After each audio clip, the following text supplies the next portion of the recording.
he's created so much turmoil within the party that they don't really know how to respond.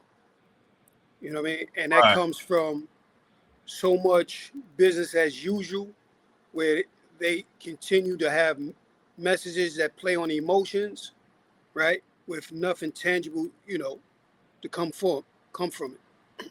So now it's a wake up call, but I think it's become a foreseeable explosion, if that makes sense. Because once they realize that a lot of these agendas can't be effectuated, it's back to, well, who do we trust? This is the Publisher's Desk with Damon K. Jones, brought to you by Black Westchester Magazine. Peace and blessings, everybody. This is Damon K. Jones here, and welcome to another edition of the Publisher's Desk. Now, y'all know I've been outspoken against the DSA and their agenda, and how does it match up with the Black agenda? And my guest here is from Harlem and from New York City, and he has been an advocate for all people, but especially Black people in Harlem. His name is Alpheaus Marcus, founder of the Urban Nonpartisan Club, whose work has focused on nonpartisan Black political advocacy, housing, education, public safety, everything that Black people need. And he has been an outspoken voice against the agenda of the Democratic Socialists that have bamboozled the Democratic Party in New York. And I want to welcome my brother, Alpheaus. What's going on, brother? What's going on, man? How's everything? Everything's good, man. Welcome, man. We just trying to educate Black people and Black America, because they're trying to move this agenda that they have been pushing in New York throughout the country now. Yeah. So for the people that are watching, give us a firsthand account on what's going on in Harlem and what's going on in New York City. Are the Democrats waking up, or is it too late because they co-signed on Mandan? I think from so far what's being seen, right? Because Tish James recently spoke out about it, about how he's created so much turmoil within the party that they don't really know how to respond. You know what I mean? And that comes from so much business as usual, where they continue to have messages that play on emotions, right? With nothing tangible, to come from it. So now it's a wake up call, but I think it's become a foreseeable explosion, if that makes sense. Because once they realize that a lot of these agendas can't be effectuated, it's back to, well, who do we trust? Right. That's where it's coming to. Right. Now, it was very interesting with the Esplanade election, right? Oh. A lot of people, now I've talked to insiders of the party, and they were basically saying, brother, that Esplanade didn't take her seriously. He didn't start moving, really campaigning to the last minute. Yeah. And of course, when they started trying to get, Black people in the district to come out, it was kind of too late. Yeah. And they didn't inform the public of what was really happening. Yeah. I kind of did some work on SBI's campaign. Okay. A lot of people were kind of tired of him because he wasn't really doing. Yeah, he wasn't really doing what he's supposed to be doing, and it turned off a lot of. It's the same Democratic, norm. Right. We're gonna say we got to say to get in office, but we ain't really gonna do much. Right. And they open up the door for somebody to have a platform that can play again on the emotions. This is what I'm gonna do. her whole platform was, I'm gonna stop ICE, I'm gonna abolish ICE, you know, and it plays to majority of his constituent districts that's socialist as well as, you know, Just immigrants. right, You know what I'm saying? right, Because you have a lot of Hispanics, you know, that's affected by it in the district. Because you got to keep in mind, it's not just Harlem, right? He got Inwood, Washington Heights, he right, has Dykeman, you know, and then it crosses over to right, Kingsbridge, where there's right, a high Hispanic, you know, Marble Hill, there's a high Hispanic, you know, demographic. right, So, you know, it doesn't help much that what's been played out in the news with ICE. You know, people don't understand ICE or understand, you know, what it is that has to be taking place to right, also offset the policies. So they go on whatever they feel is, you know, is the talking points. right, right. Now the district has changed a lot since Adam Clayton Powell. Yeah, Yeah. yeah, So it's changed. It's changed. I've because I wrote an article, from Adam Clayton Powell, to the female that just won the primary. How different it is. yeah, District, but still, Adam Clayton Powell spoke about independence. He wasn't, he didn't want black people to be or brown people or Spanish people to be dependent on government. He yeah, wanted his goal was to legislate means that we could be independent, not yeah. that we could remain dependent. You know what I'm saying? So the A lot of whole them dropped the ball though. yeah, of course, A lot of them that. dropped the ball. Of course. Go ahead, bro. No, I'm saying just a lot of them since then have dropped the ball. Yeah, You know, like you had Charles Rangel that was in there for years. You know, right, he really didn't produce some of the things that he should have produced. I'm not gonna right, say he didn't do anything. I'm gonna say some of the things he should have done, he didn't do. right, You know, because he was in there during that whole time where they deindustrialized, you know, America and went into right, services. You know, and that service sector, it required education that basically blacks was discriminated against. right, right, You know? right, right. So, like, you know, when you play on here's my issue. When you play on people's emotions and their fears, he's just gonna be one vote, you know, Yeah. and it looks like they have no intentions to push anything else but the things that they're talking about. You know, that doesn't advance that doesn't advance the district at all. Look at No, AOC, right? She has national attention, but her district is still one of the poorest districts. Like I don't understand how people don't see that. you want. I think we spoke about this before, right? She was running when she first ran. I was running Mm. for state assembly in the same district. And one of the things that I said to her, I said, listen, the main problems that you know, on your talking points is you have to change, you have to amend the laws of the Immigration Nationality Act. Right, That went over her head. And she's managed to survive all this time since 2018 by talking rhetoric with no means of effectuating. right. She used it to fear monger a lot of her constituents, but she doesn't have any agendas, you know, no plans of changing. You No, know, she she hasn't, and she's raising all this money, and her district is, if anything, it's gotten worse. but But you go notice the ahead. industry where she's raising the money from. No, where I don't know who's giving all this Majority of the money that she's raising comes from the new green electric, you know, environmental safe causes.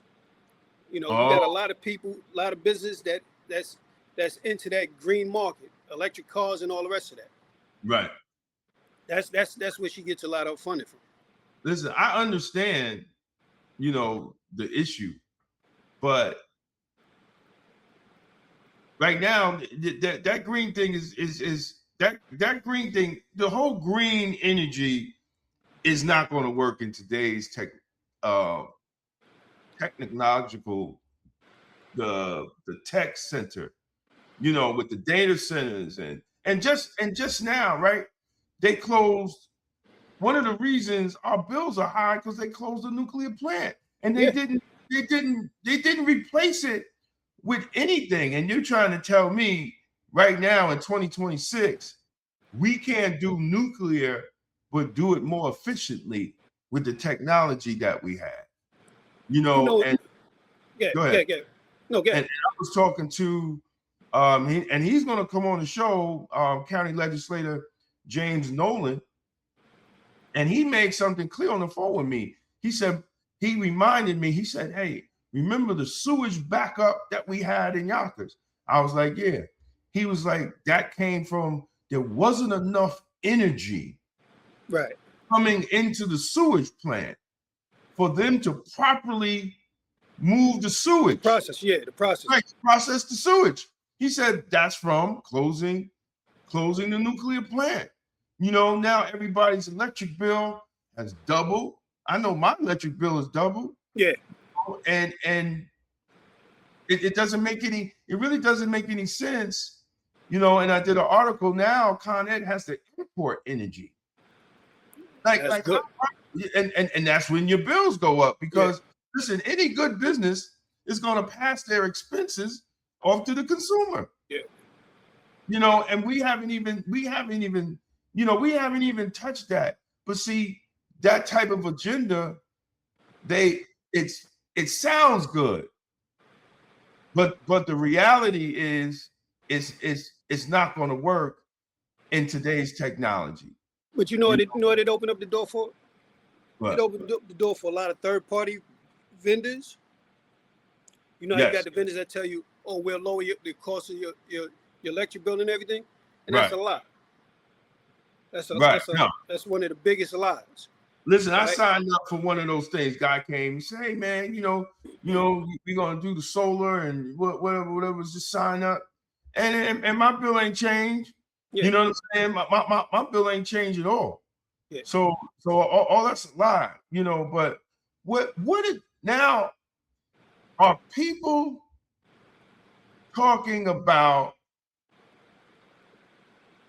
voting for an independent or another party, or are they just going to either not come out and vote or just vote blue no matter who? 9 out of 10 that vote blue no matter who, and I'm gonna show you why. One of the biggest independent candidates, most popular independent candidates ever, right? Mm-hmm. People believe that he's a Democrat, Bernie Sanders. Right. Exactly. They believe he's a Democrat. Right. You know what I'm saying? So they'll look at that and they will always align with a Democratic agenda. We got to wake up, man. Black folks got to wake up. Black folks in Harlem, brown folks in Harlem, they're going to have to wake up. Let me show you something. In 2030, everybody's mandate to have electric cars? No, I think Trump shut that down. No, I'm talking about state. Like New York. Oh, in New York. New York has something where it passed like in maybe 4 years ago, but they were saying within 2030, they want everything to be electrical. This is why they put up a lot of electrical fueling systems. Right. Charging, and a lot of cars now, they pushing it here in New York. Like when I tell you they pushing in New York, You got Toyota got an electric car. No, everybody got Honda, you got Mercedes. I'm like, God damn. Well, that was the agenda even from the Biden administration. They was moving on that. Yeah. Then Trump killed it. But you got to keep in mind, a lot of states can still implement this. Yeah, right. Exactly. Well, this is New why York is one of them. Listen, this is why people can't vote blue no matter who. I think people should be tangible with their votes. Exactly. You know what I'm saying? Transactional. Exactly. Like, what are we going to get out of this if we vote for you? You know what I mean? And hold them accountable. Exactly. That's what I believe in. Exactly. What you see, and I believe it's Democratic or Republican, right? You notice organizations no longer have that platform for those that's running for office to come talk. That way the community can say, yo, you know, Exactly. because they don't want that. They want people to be, vote blue no matter what, as opposed to hearing how these candidates are, or what they're gonna talk about. Even mainstream media. If you notice, they don't have debates until two to 3 weeks before the election. Right. Right. So they No, have already selected who they going, who they want to go in office. absolutely. Absolutely. I think some of the leadership or so-called leaderships within the communities do a disservice. Oh, absolutely. The black pastors, Yeah. the so-called civil rights organizations, because I made it plain, now the Democrats are worried, but like we talked earlier, I blame Al Sharpton, I blame Tish James, Yeah. you know what I'm saying? Like, especially Al Sharpton, because you're the one introduced this Negro, to black people.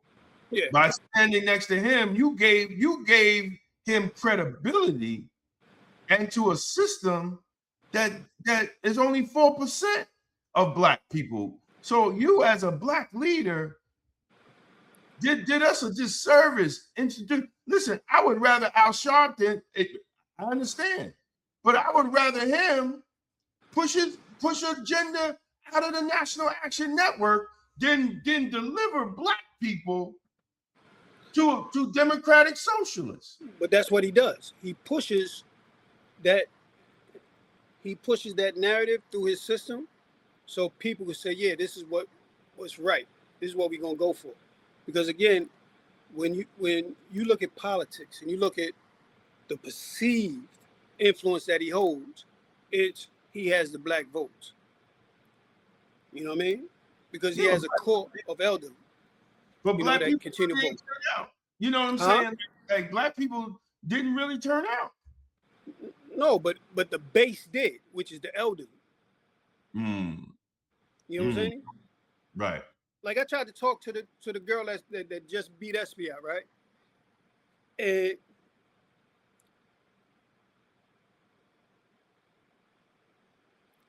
we in for a rude awakening.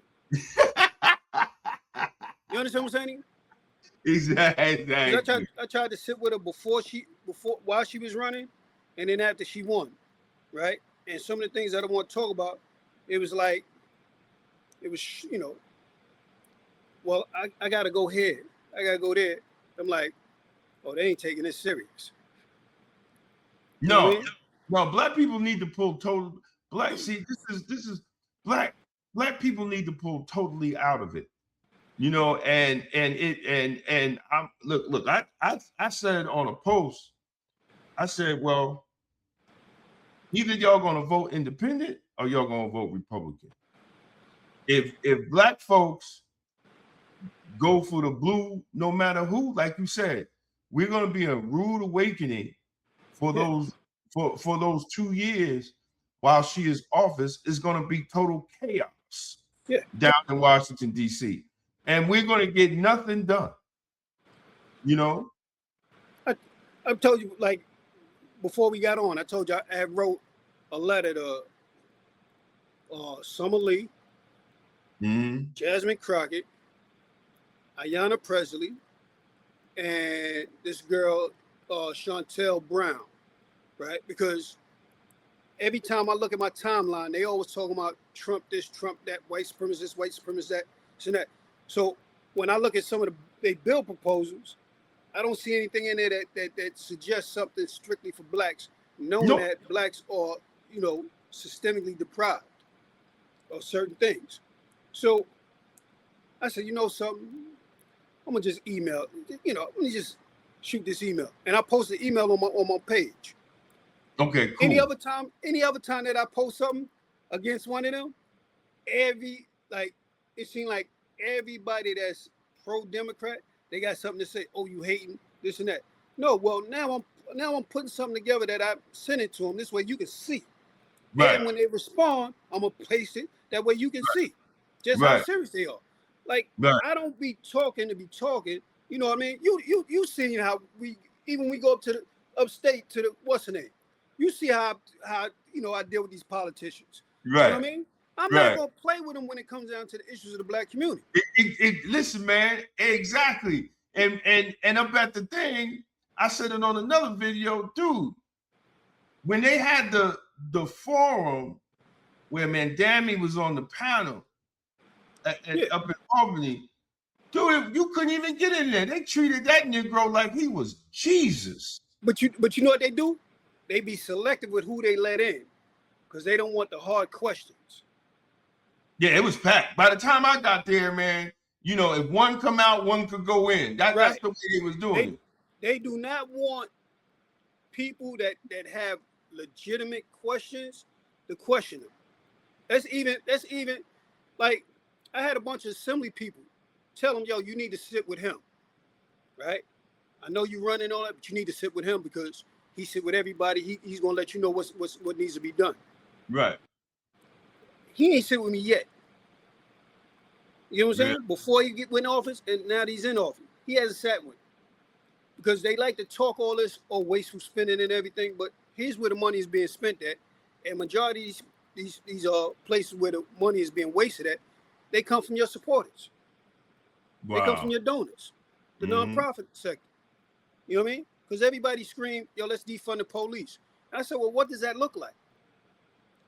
Right? They don't know what it. Listen, they have been systematically defunding the police in black-led cities.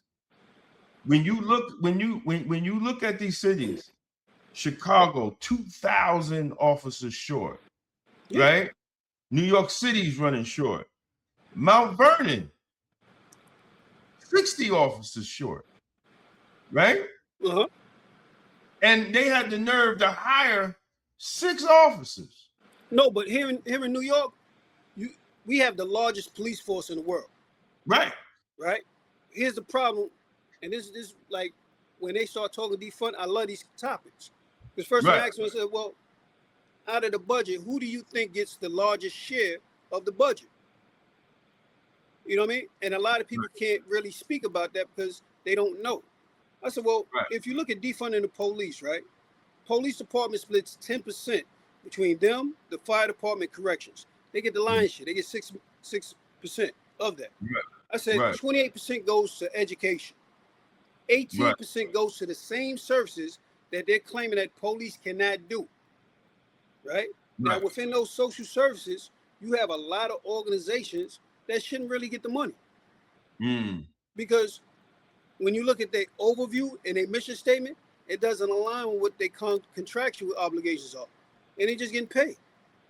You've had instances where some of these nonprofits that's getting this money ended up on episodes of Law and Order. You understand what I'm saying?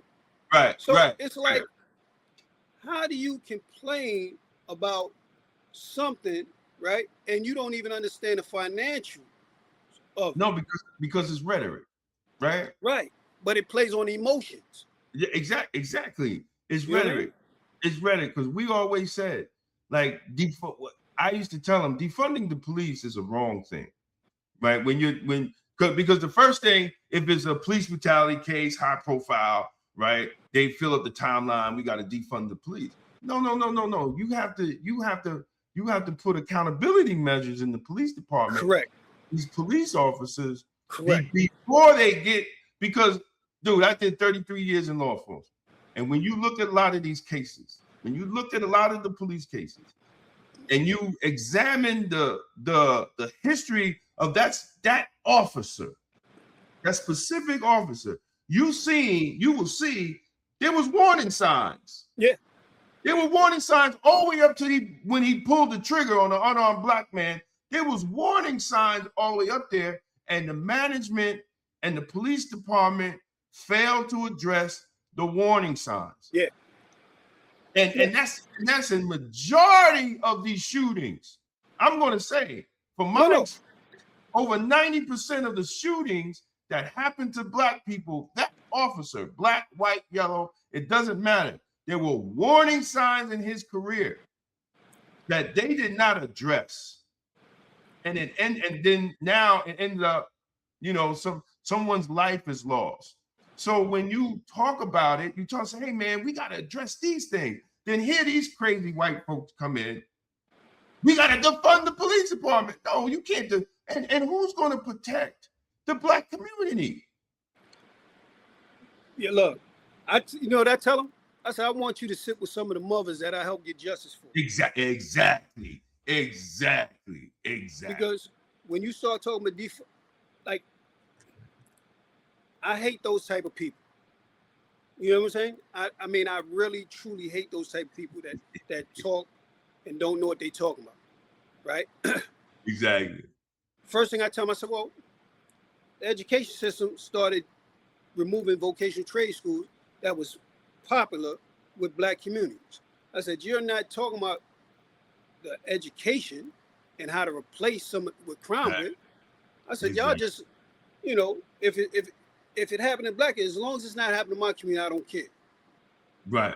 Exactly. You know what I mean? I said, and that's the wrong attitude to take, especially when you want to talk about discrimination, racial implications, you know what I mean?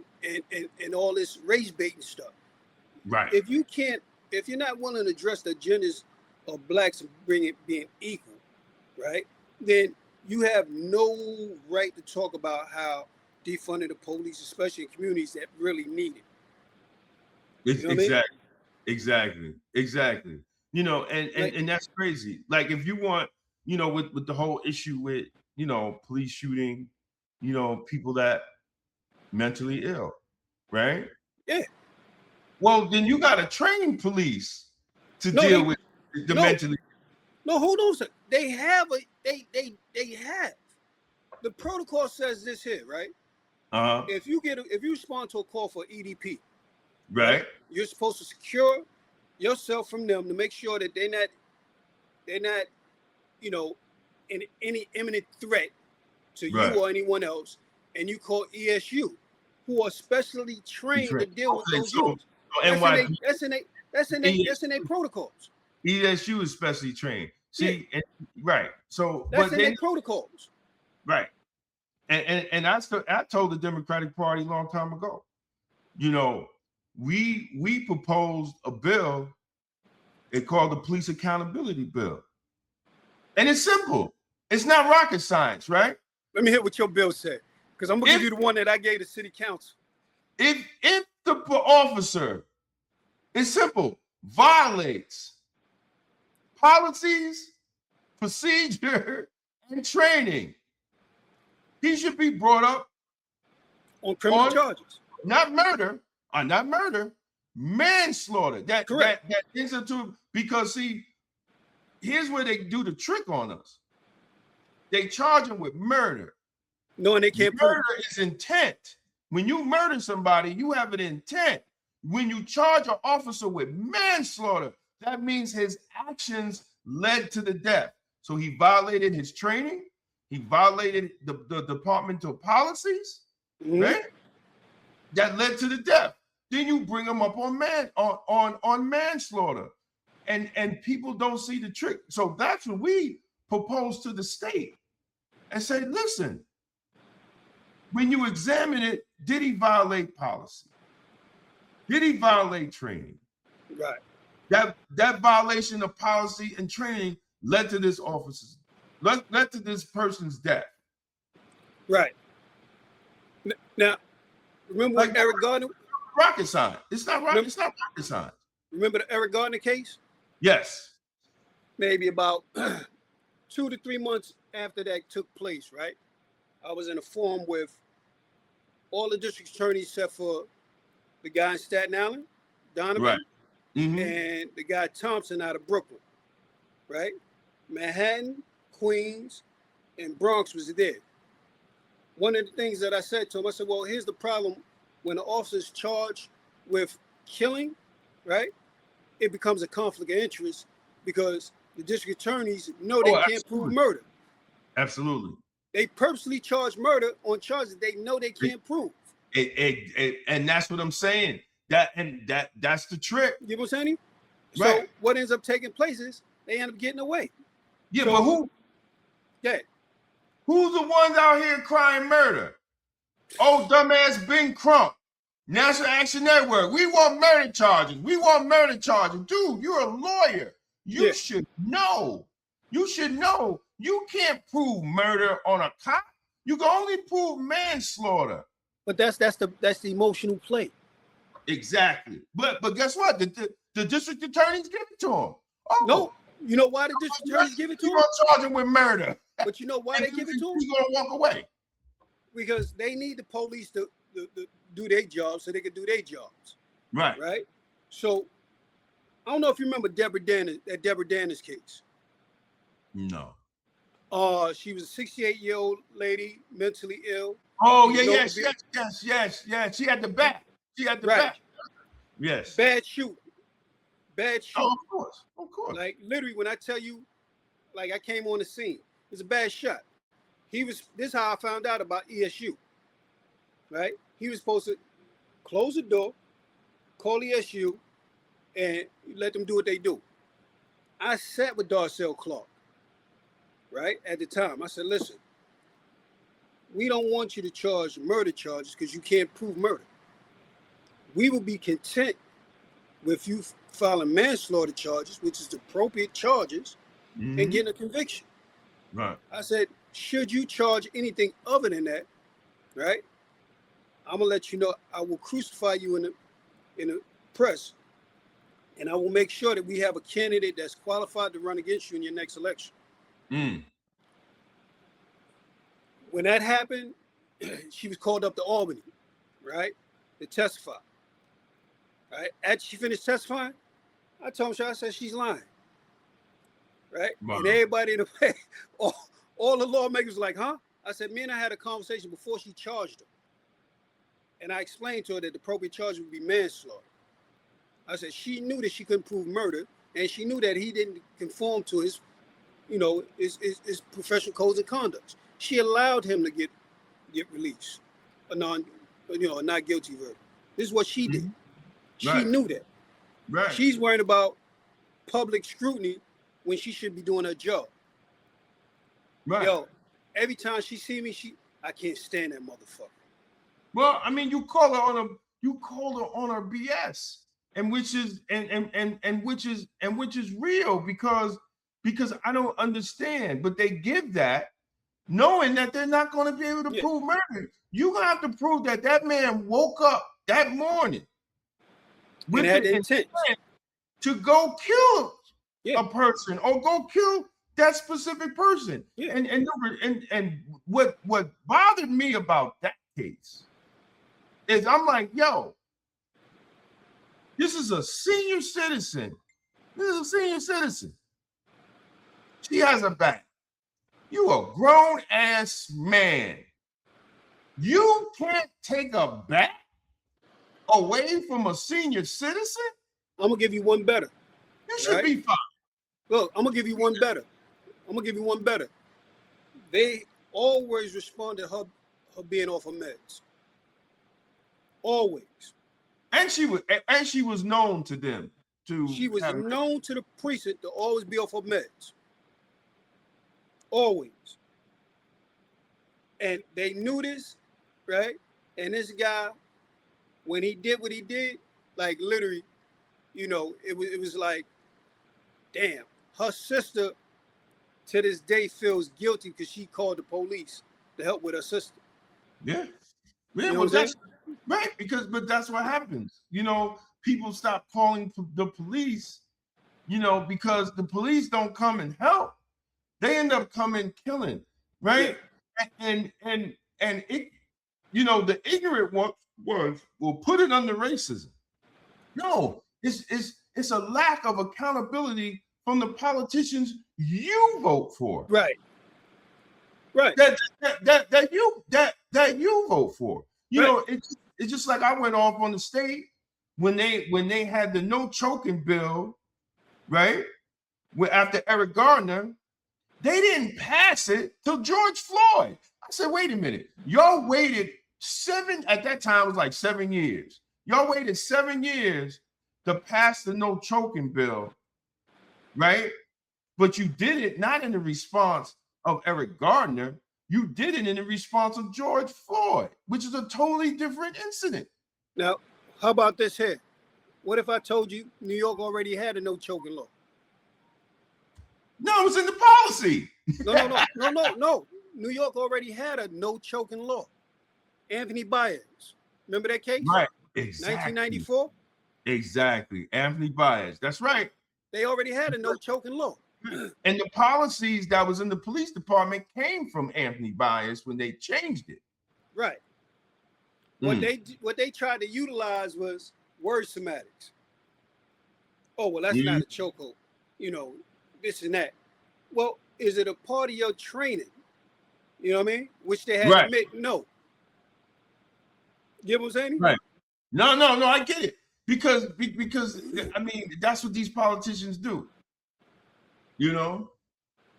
That's what these politicians do all the time, man. And but we don't call them on it.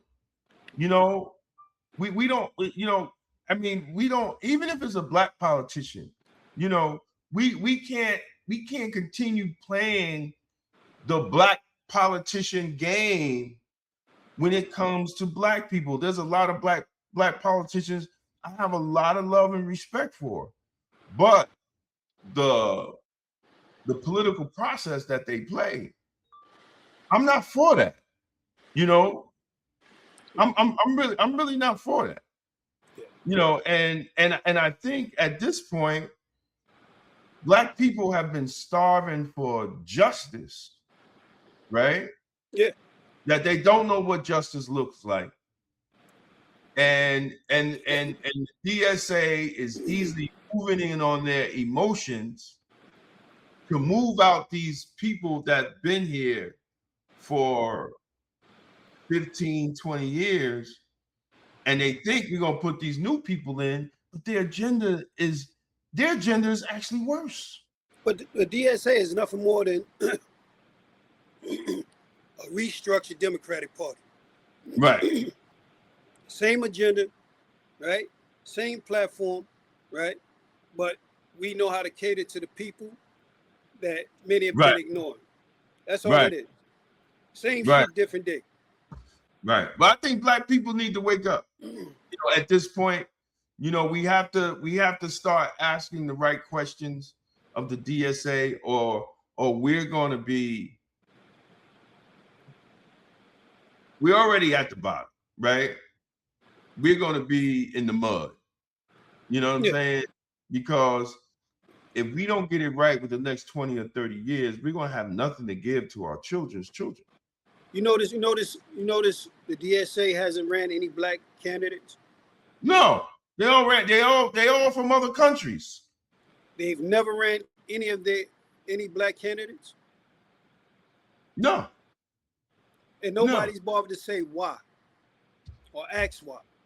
Exactly. Like I got a girl on my page, right?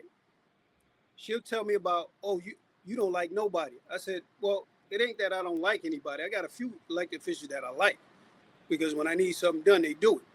I said, I just don't like the ones that appears to be popular with some of y'all who don't know the issues. Right. You know what I'm saying? So it's not like she posted something where Mandami gave the parents a night out. You could drop your kids off to the park and the parents go hang out, you know, and just enjoy themselves, some stress-free work. I said, well, how does that benefit the community? Because that's only one night out the year. Exactly. That's a PR stunt. Yeah, like, how is that beneficial? You know, like somebody said, well, he got the childhood care money. I said, well, do you know what election is coming up? They said, no. I said, you don't know there's a governor's race? Exactly. I said, there is. I said, yeah, she needs New York City. Exactly. If she didn't need New York City, that money goes straight to Buffalo like it been gone. Exactly. I said, she needs the votes down there. That's why she aligned herself with Mandami, not realizing that she's cost a lot of elections with that. Look, Brad Landis got in office, right? He backed Mandami, Mandami backed him. He got in office. Brad Landis was first he was a city councilman that spearheaded the Sanctuary City back in 2017, right? Then he became comptroller, right? Where his wife was a lobbyist for a lot of nonprofits, big nonprofits, white-owned nonprofits, that was taking all the contracts, right, and subcontracting to black vendors, minority-owned businesses, and they wasn't getting the equal amount of the actual contract. Right. You know what I'm saying? Say like the contract is worth $50 million. Right. We'll contract you like maybe $1 million, maybe less. This is what his wife is doing.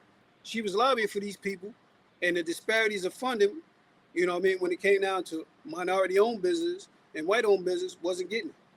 Wow. I said, yo, look at this shit. Like, y'all, and Dan Goldman, he knew about it. He ain't exposed it, so it's all in the same system. Just right, you know, right. shorten it. It's all in the same system. I'm gonna pass it off to you. Right. You keep doing what you're doing. That type of move. You know, and we haven't really looked at anything. Like, we're not reviewing how we should be approaching politics. No. That's the sad part. No, and you're right, and that is the sad part, brother. You know, because we're gonna get New Yorkers. You know, we're gonna get the short end of the stick, and then they're gonna try to move this nonsense south. I hope the South don't. I hope the South. I don't think they're gonna touch. Look, I don't think they're gonna touch the South. I think they're gonna touch all of Northern, right? Because that's basically the agenda, to take all of Northern, right, and literally force everybody else to deal with everything. You know what I mean? Yeah, but the outcomes are going to be crazy, because look at all the businesses that's leaving New York City. Look at all the tax dollars that are leaving. You know, how do you so you're going to end up having to tax the middle class, the working class, the homeowners. But that's always been the case. Right. Well, that's always been the case. It's going to get worse now, because you don't even have the rich tax base to go at. That's always been the case, to make the middle class suffer. Yep. That's always been the case. Because you got to keep in mind something. There's 9,834 tax codes, right? There's 1,538 income tax codes, right? Now, if you understand how to utilize those tax codes where you minimize of paying taxes, you the fucking winner. Like, I don't know anybody that would want to beat the IRS at paying taxes. You know what I'm saying? Like, everybody got upset with Donald Trump. They said, yo, he IRS caved to him. I said, shit, he won. Like, who wouldn't want to win that? Exactly, he won. They tax shit out you for doing your hard work, your hard labor, and they getting all this money, and then they doing it, giving. Come on. Exactly. That's why 50 left New York. 50 said, he said the state of New York became his business partner. Yeah. He's like, yo, I'm out. I'm out of here. I'm out of here. You got the developers that's charging you. You know, when you got a business and you open up, you lease space, they become a silent partner, and then the government becomes even more of a silent partner. Exactly. How do you win? And nobody says nothing about it. No. Well, I mean, they just move. Like, rich people can move. No, I ain't talking about rich people. I ain't talking about rich. I'm talking about like poor people. Well, I mean, because they tell poor people we giving you free shit, right? So and that's it. Right. And they don't understand that. You know, even with the rent freeze, I'm like, okay, the rent freeze only affected a certain group of people. Exactly. But nobody's talking about NYCHA, right? If you NYCHA, Mitchell-Lama. Exactly. You worried about landlords. God damn it. City Hall is the biggest landlord in New York City. Yeah. And you ain't giving them nothing. And the property taxes for a homeowner is the same as a property tax for real estate developers. You're gonna pay high taxes on your property. And nobody says nothing. You know what I'm saying? Right. You know, I'm further upstate, and everybody I talk to, that stuff ain't coming up here, man. Nah. Ain't nobody, no.